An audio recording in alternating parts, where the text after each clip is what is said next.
ഒരു ഉസ്താദിൻ്റെ അതിദാരുണമായ മരണം. ഉസ്താദിനെ കാണാനില്ല എന്ന് വീട്ടുകാർ പറയുന്നു. അതിൻ്റെ അടിസ്ഥാനത്തിൽ പലരും അന്വേഷിച്ചിറങ്ങുന്നു. ആ സമയത്താണ് ഉസ്താദിൻ്റെ ബൈക്ക്, അതായത് സ്കൂട്ടി, ഒരു പാലത്തിന് മുകളിൽ കണ്ടെത്താൻ സാധിക്കുന്നത്. മഴക്കാലമായതുകൊണ്ട് തന്നെ വെള്ളം നല്ല രീതിയിൽ ഒഴുകിപ്പോകുന്നുണ്ട് ആ പുഴയിലൂടെ. പക്ഷെ അതിന് മുകളിൽ ഉസ്താദ് സ്കൂട്ടി നിർത്തിയതിന് ശേഷം എവിടെയായിരിക്കും പോയിട്ടുണ്ടാവുക? പല വിധത്തിലായിരുന്നു സംശയങ്ങൾ, പല വിധത്തിലായിരുന്നു അന്വേഷണങ്ങൾ. എന്നാൽ ഒരു ദിവസത്തിന് ശേഷം അതേ പുഴയുടെ മറ്റൊരു സ്ഥാനത്ത് നിന്ന് ഉസ്താദിൻ്റെ ജീവനില്ലാത്ത ശരീരം കണ്ടെത്താൻ സാധിക്കുന്നു. ശരിക്കും എല്ലാവരും അത്ഭുതപ്പെട്ടുപോയി. ആത്മഹത്യയെ ഏറ്റവും കൂടുതൽ എതിർക്കുന്ന ഒരു മതത്തിൻ്റെ പണ്ഡിതനാണ്.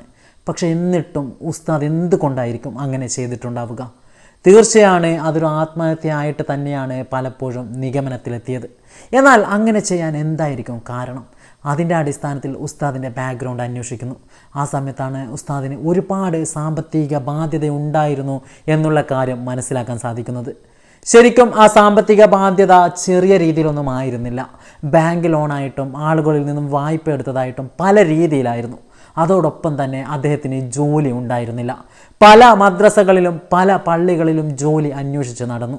പക്ഷേ എവിടെയും തനിക്കൊരു ജോലി ലഭിച്ചില്ല.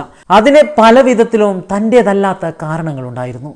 ശരിക്കും ഒരു തെറ്റും ചെയ്യാതിരുന്നിട്ടും യോഗ്യതയുണ്ടായിരുന്നിട്ടും അദ്ദേഹത്തിന് എന്തുകൊണ്ട് ജോലി നൽകിയില്ല? ഇതിനൊക്കെ ആരാണ് ഉത്തരവാദിയാവുക? ശരിക്കും ഒരു മതത്തിൻ്റെ പണ്ഡിതനായിട്ടുള്ള ആ മനുഷ്യൻ ഇതുപോലെ ചെയ്യണമെന്നുണ്ടെങ്കിൽ ആ മനുഷ്യൻ എത്രമാത്രം അനുഭവിച്ചിട്ടുണ്ടാവും? ഭാവിയുടെ കാര്യങ്ങളെക്കുറിച്ച് കൃത്യമായി മനസ്സിലാക്കിയിട്ടും ഇങ്ങനെ ചെയ്യാൻ ഒരിക്കലും പാടില്ല എന്ന ബോധ്യമുണ്ടായിട്ടും അദ്ദേഹം അങ്ങനെ ചെയ്തിട്ടുണ്ടെങ്കിൽ എന്തായിരിക്കും അതിനുണ്ടായ കാരണം?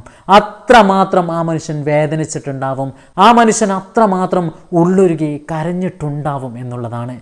തൻ്റെ ഭാര്യയെയും തൻ്റെ മക്കളെയും ഫേസ് ചെയ്യാൻ പറ്റാത്തൊരവസ്ഥയിലേക്ക് തൻ്റെ സാമ്പത്തിക ബാധ്യത ആ ഉസ്താദിനെ എത്തിച്ചിട്ടുണ്ടാവും. എന്തു തന്നെയായാലും ഇതുപോലെ ഇടത്തരം കുടുംബത്തിൽ ജീവിക്കുന്ന ഒരുപാട് ആളുകളുണ്ട്. എല്ലാ മതത്തിൽപ്പെട്ട ആളുകളുമുണ്ട്. എല്ലാവർക്കും നമ്മൾ പലപ്പോഴും സഹായവുമായി ചെല്ലുന്നത് ഒരുപാട് ദാരിദ്ര്യരേഖയ്ക്ക് താഴെയുള്ള ആളുകൾക്ക് മുമ്പിലാണ്. എന്നാൽ അവരെ മാത്രമല്ല നമ്മൾ പരിഗണിക്കേണ്ടത്. ഇടത്തരം നിൽക്കുന്ന ആളുകളാണ് എന്ത് ചെയ്യണമെന്നറിയാതെ അന്തിച്ച് നിൽക്കേണ്ടി വരുന്ന ഒരവസ്ഥയുണ്ട് അങ്ങനെയുള്ളവർക്ക്. എന്നാൽ ഏറ്റവും കൂടുതൽ ബുദ്ധിമുട്ട് അനുഭവിക്കുന്നത് ഇടത്തരം കുടുംബത്തിൽ ജനിച്ചവരാണ്. അവർക്ക് മറ്റുള്ളവരോട് കൈനീട്ടി ഇരക്കാൻ സാധിക്കില്ല. അവർക്ക് മറ്റുള്ളവരോട് സഹായം ആവശ്യപ്പെടാൻ കഴിയാത്ത രീതിയിലേക്കാണ് കാര്യങ്ങൾ കൊണ്ടുപോകുന്നത്. എന്നാൽ ദാരിദ്ര്യരേഖയ്ക്ക് താഴെയുള്ള ഒരുപാട് പാവപ്പെട്ട ആളുകൾ, അതല്ലെങ്കിൽ ഫക്കീറന്മാർ എന്ന് പറയുന്ന ആളുകൾ, അവരെ സഹായിക്കാൻ ഒരുപാട് ആളുകൾ മുമ്പോട്ട് വരികയും ചെയ്യും. എന്നാൽ ഇടത്തരം കുടുംബത്തിൽ ജനിച്ച ഒരു മനുഷ്യന് സാമ്പത്തിക ബാധ്യത വന്നാൽ അവന് ഒരാളുടെ മുമ്പിൽ കൈനീട്ടി ഇരക്കാനുള്ള മടിയുണ്ടാവും. അവനെ വിശ്വസിക്കുന്ന കുടുംബമുണ്ടാവും. അവൻ്റെ ഈ അവസ്ഥയിൽ ചിരിക്കാനും സന്തോഷിക്കാനും ആളുകളുണ്ടാവും. അതൊക്കെയും തന്നെ മറ്റുള്ളവർക്ക് മുമ്പിൽ കൈനീട്ടാതിരിക്കാൻ ഒരുപാട് കാരണങ്ങളുണ്ടാക്കും. പക്ഷേ നമ്മൾ അറിഞ്ഞുകൊണ്ട് ആ സമയത്ത് പലപ്പോഴും സഹായിക്കാൻ മടിക്കുന്നു എന്നുള്ളതാണ് ഇതുപോലുള്ള ആത്മഹത്യക്ക് കൂടുതലും കാരണമാവുന്നത്.